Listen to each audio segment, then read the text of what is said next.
there, family. I promise you, I ain't gonna be here for you long. I just wanted to give you a little quick update. So remember, I had told y'all back when went to the PCP, told I believed I was pregnant. She said, "We've been down this road before. Nothing else I can do for you." Remember that? Yep.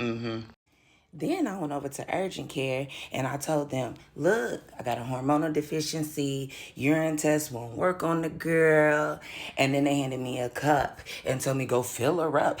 And I was like, I ain't no gas station. What y'all think this is? But before I could even do that, I started throwing up. And the nurse looked me in my face and said, is you done with all that foolishness and carrying on? So I can give you your medicine. First of all, Miss Lady, you ain't supposed to be giving me no medicine because what I come in here for didn't recall you to give me nothing. So needless to say, I had to excuse myself from that situation because I didn't feel like my health care was being first priority, okay? But then I went to the OB, right? Now, the first time I goes to the OB, the woman told me, I know you probably feel like you're not being heard because you're a minority. Aside from the fact that she was also a minority, I was offended that she actually let that come out of her professional mouth.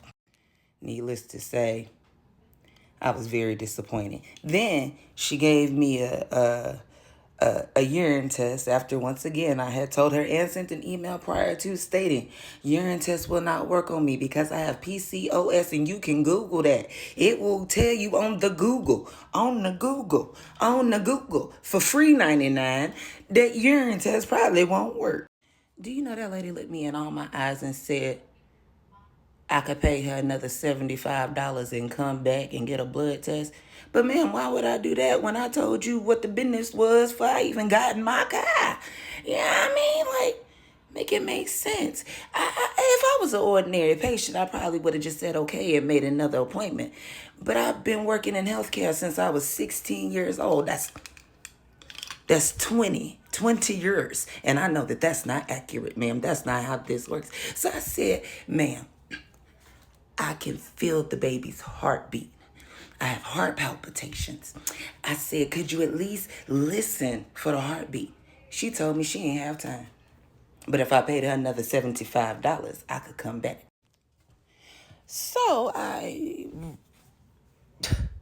hears back from this same clinic like a week later, and they're like, you have an abnormal pap smear. And I'm like, okay. And they're all talking about cervical cancer, yada, yada, yada, yee. And I tell them, well, when I was pregnant with my daughter 8 years ago, I went down that very same road. Did my bucket list, thought I was gonna die. Called my mama and said, oh Lord, my mama got that cancer. Then, after I let them cut all over my cervix and all that, a couple months later, I found out they did all that. I ain't got no cancer, but they also didn't see that baby that was hiding up in there. And you know why? Because they wasn't looking for a baby. They was trying to prove their point. Now, bring it back current day. I told the doctor when they called me, I said, I told you when I came in there that I was pregnant. I don't have cervical cancer. Oh, but no. That wasn't good enough. So then what happened? I go to another OB.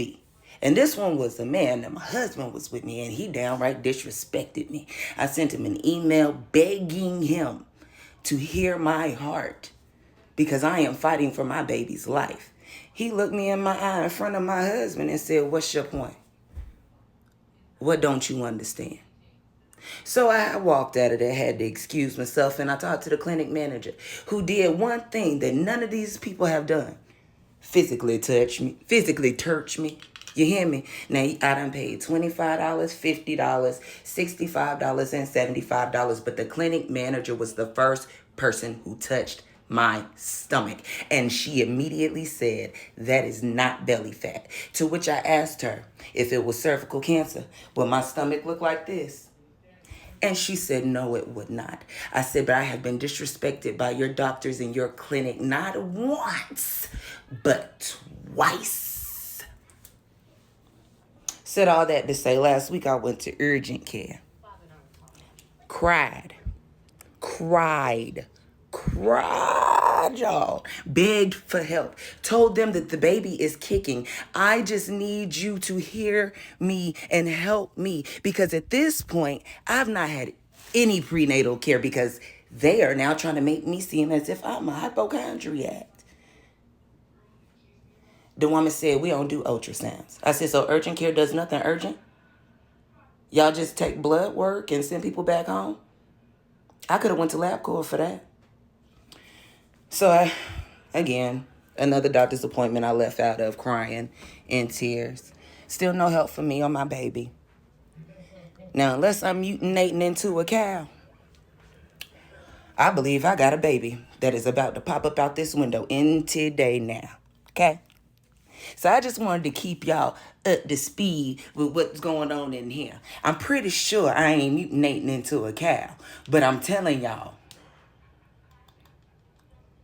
I just want to get it all on tape. But don't worry about me. You ain't got to say, you got to do this, you got to do that, because I'm covered. The same way Mary was covered. You know Mary, Jesus' mom. Yeah, I don't remember seeing her going to go see no ostrich-titionist. Ostrich-titionist. I don't believe that got Jesus no ultrasound. I'm just saying, I'ma do what I've been doing, just like with Job. I'm just gonna continue to trust God. But I just wanted to keep y'all in the know-how. And I don't want y'all to be worried about me, because y'all ain't see no updated videos. I'm still here, I'm still kicking, I'm over here. I guess I'm incubating. Oh, I'm baking. Woo, Lord, I'm baking. But I'll talk to y'all later, love. Yeah, if you feel it in your spirit, send a prayer for us. If you don't feel it in your spirit, keep it to yourself. Bye, y'all.